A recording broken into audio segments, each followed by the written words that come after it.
So a big issue that a lot of people face is issues with histamine. It can either be issues with breakdown of histamine, elimination of histamine, and also things in the diet that are going to raise the production of histamine. So when we're talking about histamine, we need to think about all of these factors. So when you think about histamines, you're probably thinking about allergic reactions, and this is correct. Histamine is heavily involved in allergic reactions, so you can be thinking hives, itchy skin, swelling. You may also think of things like asthma because it's going to constrict, the airways. You may not know that histamines are also involved in stimulation of the brain, like a excitatory neurotransmitter.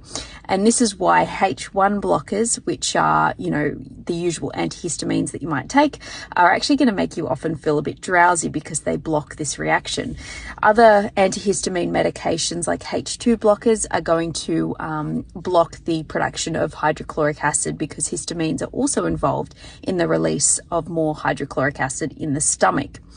But some people experience these sort of symptoms in the body all the time, and it's not actually to do with allergies. Some people experience histamine issues because of an inability to actually break down the histamine properly or eliminate it. Something's wrong with the elimination pathway, or they may just be eating foods that are very high in histamine or that inhibit the breakdown of histamine. So in order to create histamine, we take an amino acid called histidine and we convert it to histamine. A very special enzyme called histamine decarboxylase is going to do this conversion.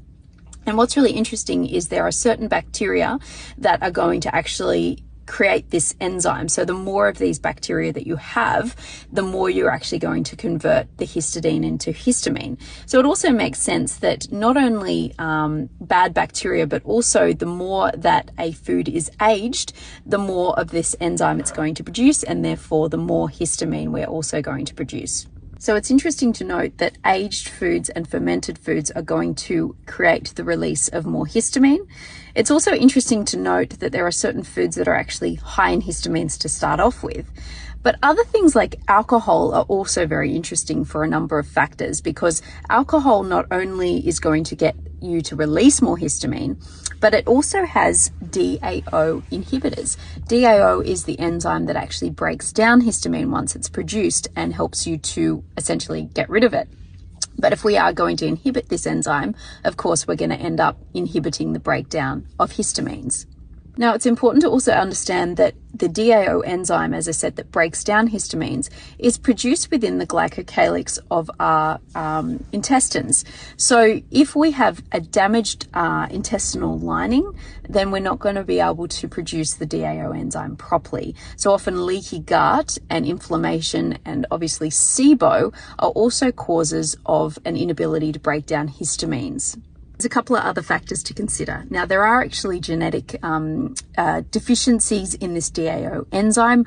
This is where people essentially either just don't make this enzyme or they don't make it properly, and of course the activity of this enzyme therefore is lower. But what about other things? So lectins also have the ability to bind onto the mast cells and actually stimulate the release of more histamine. So it's important to understand that if you are eating a lot of lectin-rich foods, which I'll obviously put down here what they are, these are going to also stimulate the release of more histamine too. Other things that are worthwhile noting as well is if you have issues with your kidney or your liver, the breakdown of these histamines and the elimination of these histamines is also going to be impacted.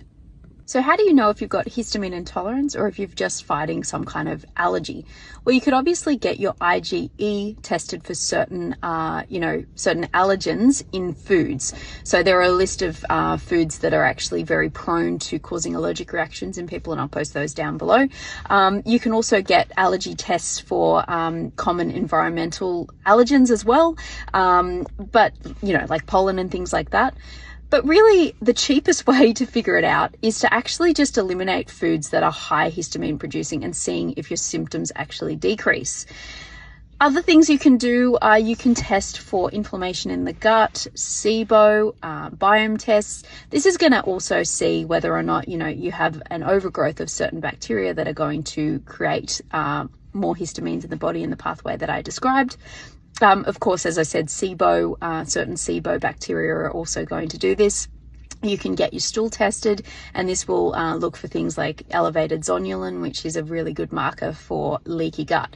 So all of these things are really good ways of testing, but as I said, the best way really and the cheapest way is to just cut out foods that are high in in histamine, and actually just see if this improves your symptoms.